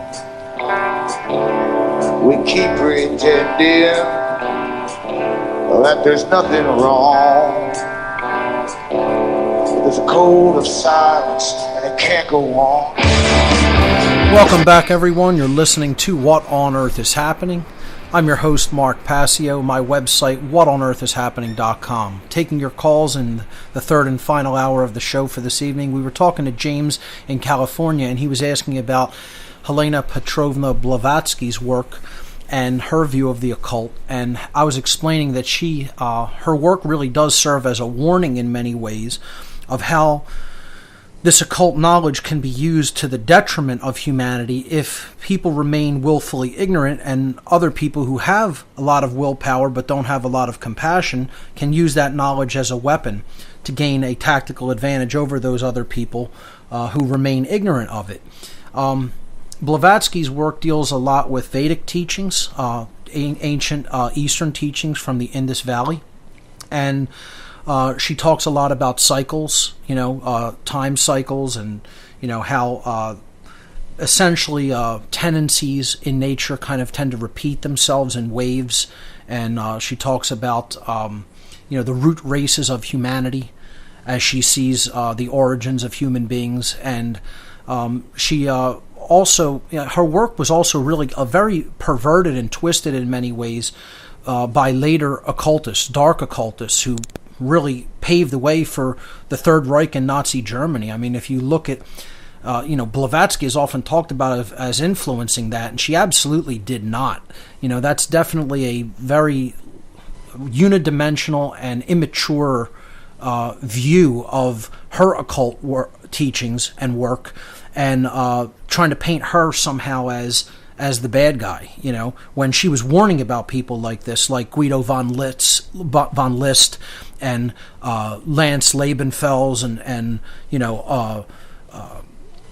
Sabatendorf and other dark occultists that came out of the pre-Nazi Germany era, that took her work and basically twisted into this, racist ideology that had to do with purely genetics and blood, and didn't really have to do with the knowledge that she was talking about. So, it's a very similar thing to how some of Crowley's work is viewed as all bad. It's the same thing from people who don't understand what the occult really is. They don't understand how it has more than one aspect to it, and they don't understand how a lot of the people that they perceive as just unidimensional, somehow bad guys, really were, explaining that there's more than one side to this, and trying to make people see it in a more mature light. It takes really a lifetime of study and deep reading and, comparative studies in order to understand this, and in order to also understand, hey, from some people's perspective also back then, they had a limited view and weren't aware of some things that we're aware of now, and vice versa. So you have to really read a lot of older occultist writings from this multi-dimensional point of view, and understand that you have to take certain things that they talked about with a grain of salt because of the worldview back then, and you also have to understand that they were coming at this from their own particular unique perspective, and not every single thing that they were talking about will have been right. But it also doesn't mean that one thing you hear that you disagree with, and that paints them as the bad guy or the agent or the devil, etc. It takes a very mature perspective and understanding to understand a lot of occult writings from in that kind of way. And that's why so many people don't really get the occult and don't really look into it in a deeper way, because they want an easy answer. As it is with all of these occult writings, there is no easy answer. You have to read deeply into it. You have to take what resonates with truth and natural law and move forward with that. And if other things don't really resonate with truth, then leave them at the door and move on. And most people can't do that. It's like an all or nothing for them. If they disagree with one thing somebody says, then somehow they were the devil. They were a demonic mind and a bad influence. These people were looking for the truth from their own perspective as well, and let me tell you something, many of them did way, way more than anybody is doing today with the amount of writing that they put down and preserve for future generations. That's the one thing I keep saying to people. I know this is kind of a long-winded response, but I hope it's kind of the gist of this is getting through. The main thing is put the work out there yourself. If there's something, I get emails all the time from people, hey, Mark, cover this, talk about this. This is what I think is important. Well, that's wonderful. You think it's important? Go and talk about it yourself, especially if you have knowledge on it. If you have knowledge on it, that's what you should be talking about. Make that your speciality. Make that your forte, and go out there and put that out to people. I'm not here to take requests from people for what they want me to talk about. I'm here to talk about what I feel is important. But since James brought this up, I think it is a very important topic, and it is something I would like to cover. Theosophy is something I haven't explored in depth as a specific occult school of thought on its own. It's something I probably should look into doing at some point in the near future, maybe after my Connecticut seminar. So, James, really great question. I hope that answered it for you, and let's move on and hear from Raphael in Indiana. Raphael, you are live on What on Earth is Happening. Welcome back to the show. Oh, hi, Mark. Thanks for taking my call. Absolutely. Just want to thank you for taking your time on this current presentation and covering all encompassing aspects that relate to cosmic abandonment. It's pretty amazing and it's pretty engulfing. I kind of took a preview of what the next slide or two is going to be, and one of them is I think it's supporters of slavery. Yes. And today on the way home from the grocery store, I turned on the radio and I heard a snippet of something that's going on and the incident with Ferguson. Yes. And basically there was actually supporters on the side of the police officer. Yep. And it I thought of exactly what you talked about today, or what Imagine you're going to this. talk about. Somebody guns down a citizen in basically cold blood, and there's people out supporting this. What wouldn't they support? I mean, they supported, the people supported Nazi Germany. They supported the Gestapo. They supported the SA, the Sturmabteilung. They supported the SS, the Schutzstaffel. What wouldn't they support? What form of slavery wouldn't people support is my question. It's not what form would they support, it's what wouldn't they support. Like I said, they love it. They love it. They can't get enough of it. Because you know what? There is deep-seated racial motivation underneath a lot of this. I mean, you hear reports the KKK is coming out and supporting the police just because the person they shot was an African-American individual. It's like, this is how sick people are. They don't understand it's a state versus you issue. It has nothing to do with race. It has nothing to do with beliefs. It has nothing to do with anything except people who believe that they are your authority and God versus you. That's what this issue is about. And they can't see it. They're so blind because of all of their other divide and conquer strategies that have been played against them, and those programs that are running in their mind, and their ego identification and their ego attachment and their little petty role in life as my race, my color, my religion, my creed, my geographic region of the country, my nationality, etc., and so forth. And they can't understand. As a result of all that dividing, they're absolutely being ruled. They're being completely enslaved, and they can't see it. And they would even support their enslavers that are eventually going to be their murderers. That's how naive these fools are. And I sent you a link. I don't know if you got a chance to look at it, but over this past weekend I saw it was an article, and it was a posting. I guess somebody posted basically it's a social media post that a St. Louis police officer commented on his Facebook, and basically his quote was basically, the protesters should have been put down like rabid dogs the first night. And, if people don't think that's a general view of the... Let them try, is all I have to say to that. And they'll find out what will happen. We'll pick it up right from there, folks. Stay with us.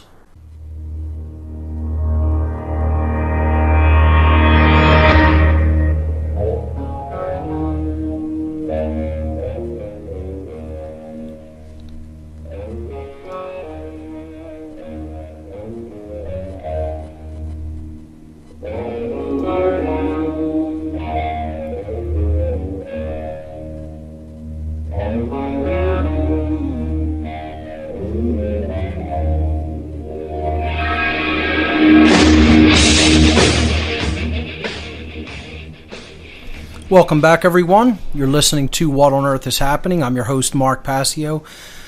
We're taking your calls in the final hour of the show. We were speaking in the last segment to Raphael in Indiana. Raphael, you were talking about slaves who love their own enslavement. You want to wrap up with that topic? Yeah, I found it actually kind of disturbing, actually comical at the same time, where you have these supporters supporting their own enslavement. You had a caller last week and mentioned the same thing. It's like they love their own chains and they don't even know it. Yep. It's exactly true. And they keep supporting violence that is done to the people by the state because somehow they are find displeasurable or displeasing some aspect of somebody else's life. So therefore we're going to advocate for violence to be done unto them. Even if they're within their rights by the state. You see this going on in so many different ways in society, from one racist group attacking somebody else who's been attacked by the state just because, that person is a different race than them, to you see things like this going on interpersonally in people's lives, like, a divorcing couple. The father might report on something, that he doesn't, because he's going through a divorce, and he might report the mother of the child to the state for some reason because he wants to get custody. Petty things like this go on, and people bring the state into their lives. They love it. They love the presence of mommy and daddy in their lives because they're too childish, too immature to resolve their differences for themselves in a way that is, operating within the bounds of natural law and right behavior, and therefore they want mommy to come in and solve the conflict, or daddy to come in and solve the conflict. And the state is all too happy to acquiesce to those demands and come in and take control, because that's all it's ultimately about. And essentially these people they're saying, Master, I beg you to come and keep me on the plantation. That's all they're saying. And they love it. They love it because they're children who have never grown up, never taken responsibility for their own lives, and want to be kept under control. That's what they want. So I think you're right on point by seeing this dynamic, Raphael. The only question becomes is, what are we individually going to do about this? We have to bring this message to these people's ears and help them to understand that bringing the state into any instance is not the right thing to do. It's actually the thing that all that could possibly do is lead to more enslavement and more destruction.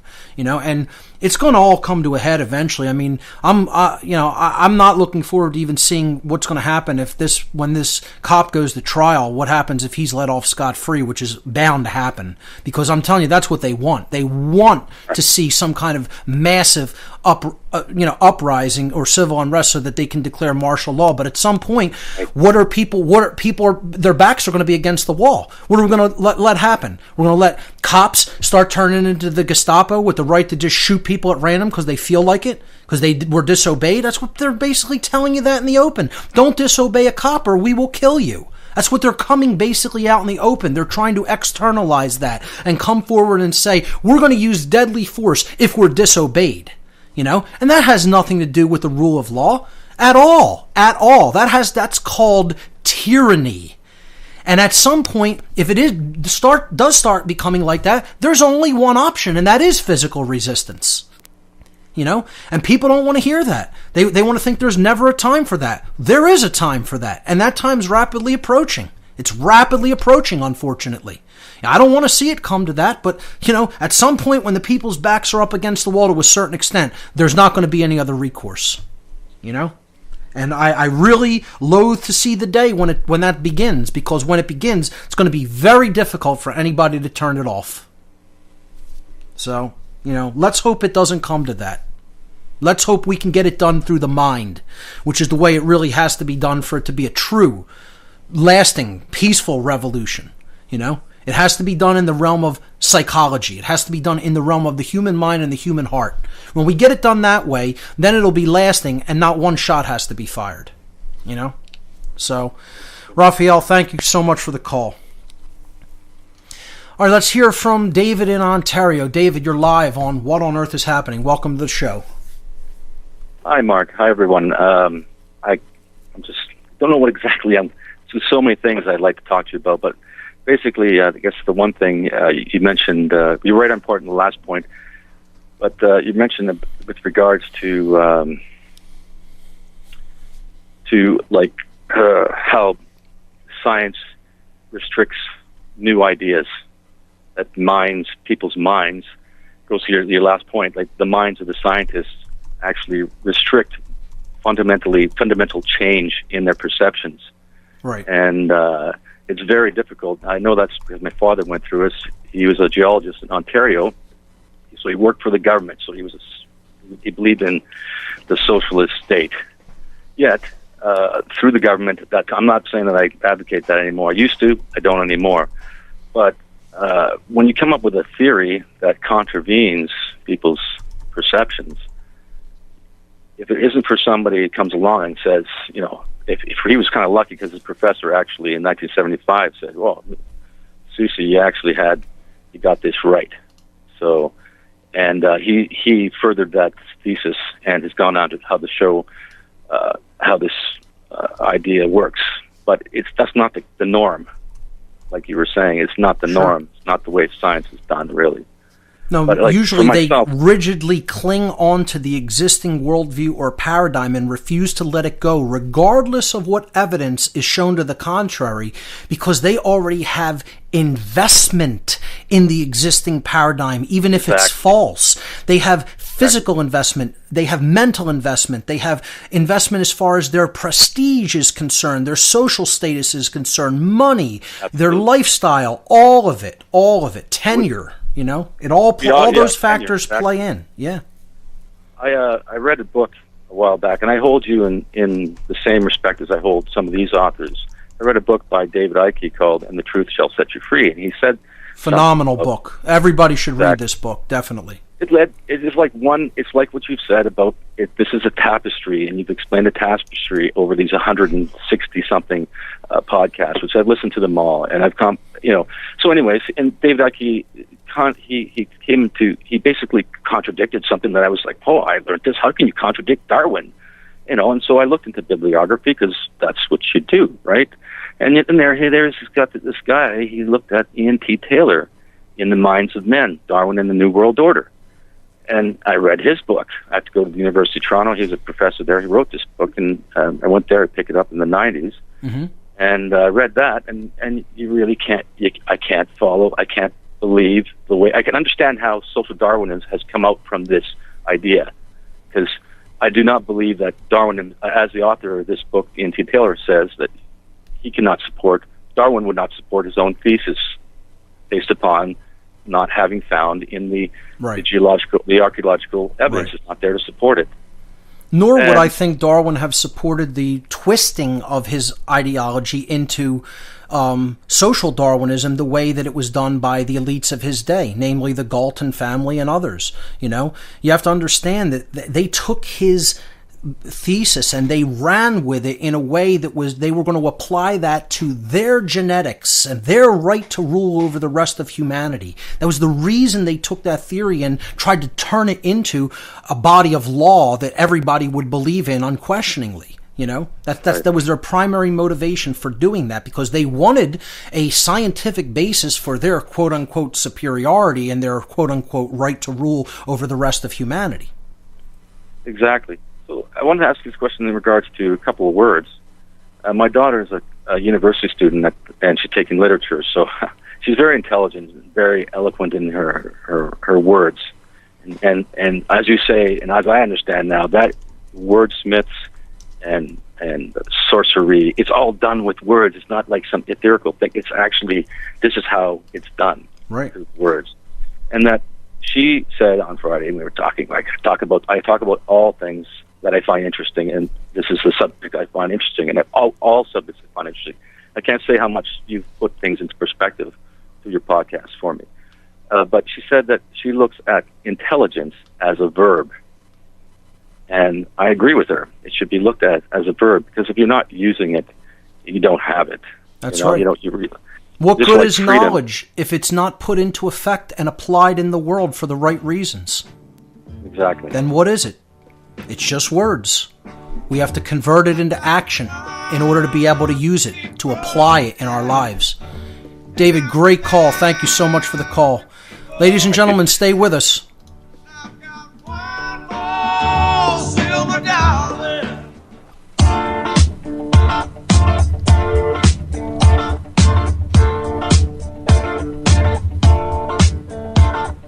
We don't need no education.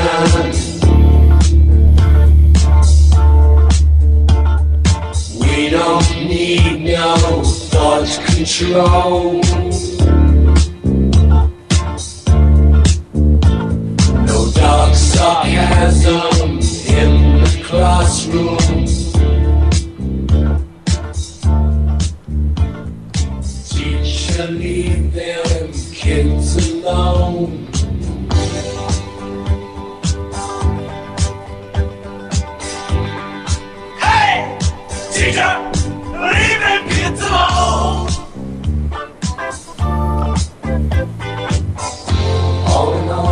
Welcome back, everyone. You're listening to What on Earth is Happening. I'm your host, Mark Passio. Last segment of the show for this evening. Let's go back to the phone lines and hear from Nathan in Arizona. Nathan, you're live on What on Earth is Happening. Welcome. Hey, Mark Passio. This is Nathan. Hey, how you doing? Great. I've got a surprise for you tonight. Okay. This is the single most important thing I've learned in my entire life, and it's a game changer, and I'm assuming that you don't know about this, because if you did, you would be talking about it. Okay, go ahead. What I'm talking about is a spiritual discipline about controlling the male reproductive cycle. And females have a reproductive cycle. Everybody knows about this. It's the menstrual cycle. What nobody's talking about is the male reproductive cycle, which is the time between ejaculations. Now, what you want to do is increase that time. And there's the mainstream science media and other people like to talk about how if you don't ejaculate every day, you'll have prostate cancer and other problems. I think that's misinformation.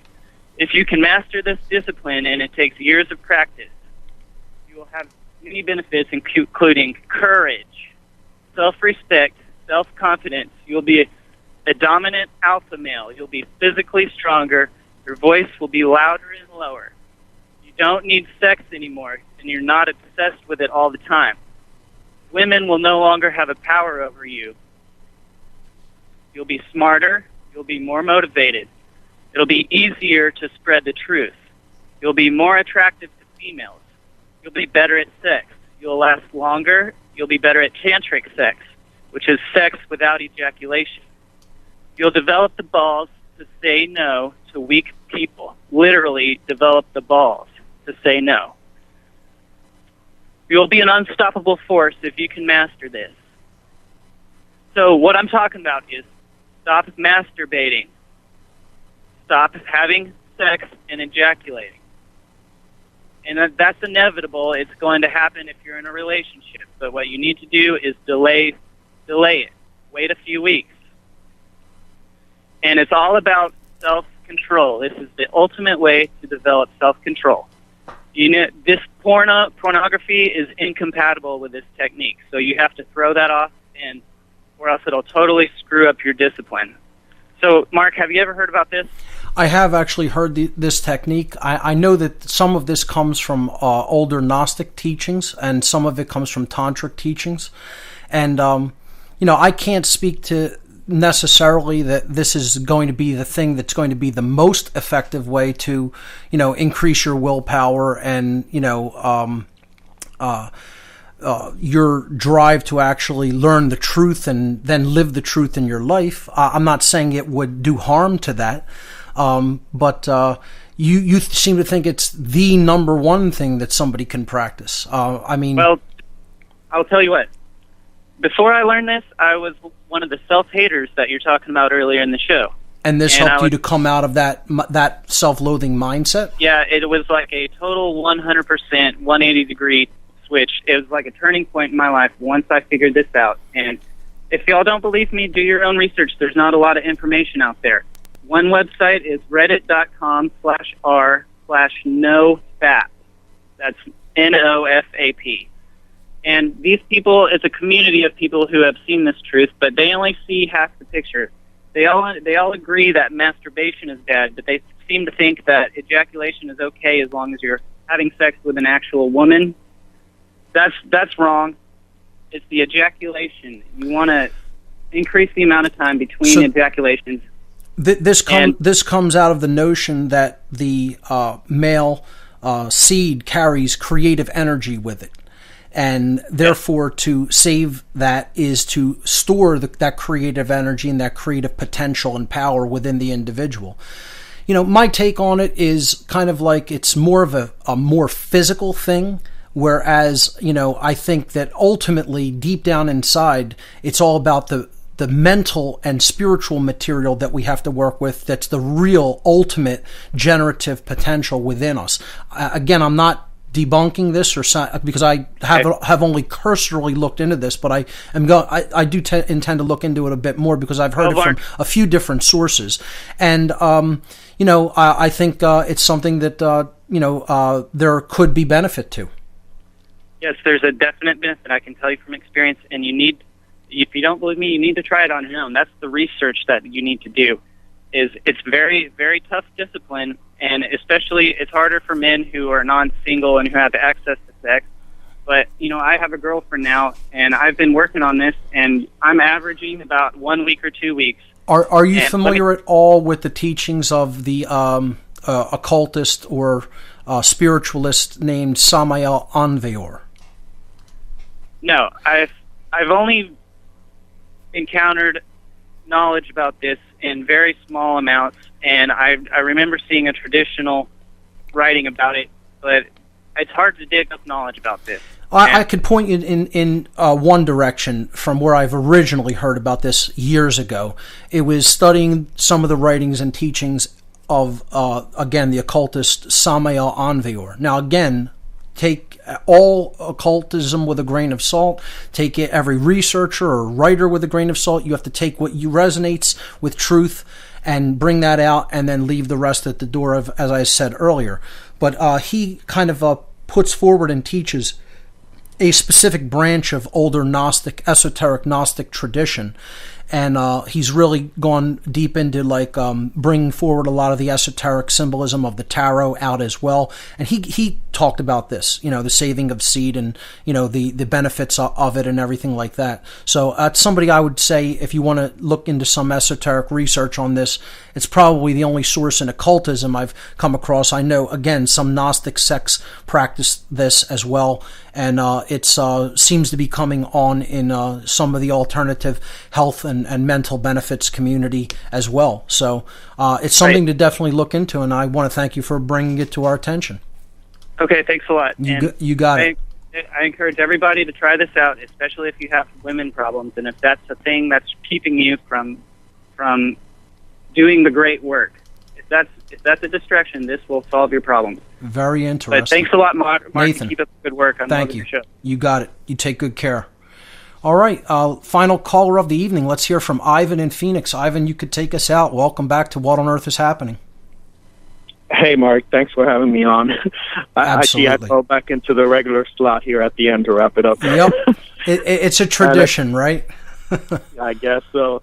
Man, so that means I got to speak quickly, and I had quite a bit to talk about real quick about the Ferguson stuff in Missouri. What I've noticed right off the bat was the suppression of the sacred masculine. We see all the adults and even the children with their hands up, unarmed, don't shoot. So right off the bat, getting that subconscious mind going into submission, hands up in the air. That's the thing that stood out for me right away.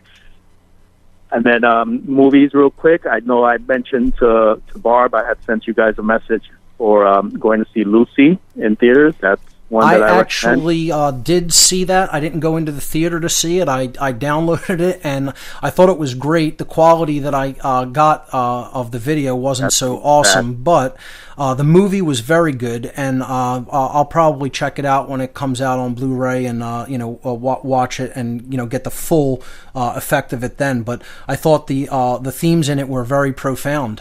Definitely. Yes, it is. And then another one that came out last weekend was The Giver. I'm going to go see that in the theater. A lot of good, that one I saw the previews of, and it looked so good. I do intend to see that in theaters because that just looked like it was the importance. It emphasized the importance of knowledge, how knowledge was only being kept by like one man, and how everybody else's mind had fallen into a complete sameness, and how knowledge would be the key to taking them out of that and liberating their minds. So I definitely think that there were some really powerful themes in that movie, and I do intend to check that one out. I think that's a very positive allegory from just the previews that I've seen. Yes, it is. And it's funny that knowledge is what's mentioned also as a key in Lucy also. Yes, absolutely. Ivan, thanks so much for taking us out this evening. Ladies and gentlemen, that's all the time we have for this edition of What on Earth is Happening. Just remember, there are only two mistakes that you could ever make on the path to truth: not starting and not going all the way. Thanks for listening, everyone. We'll see you right here next week.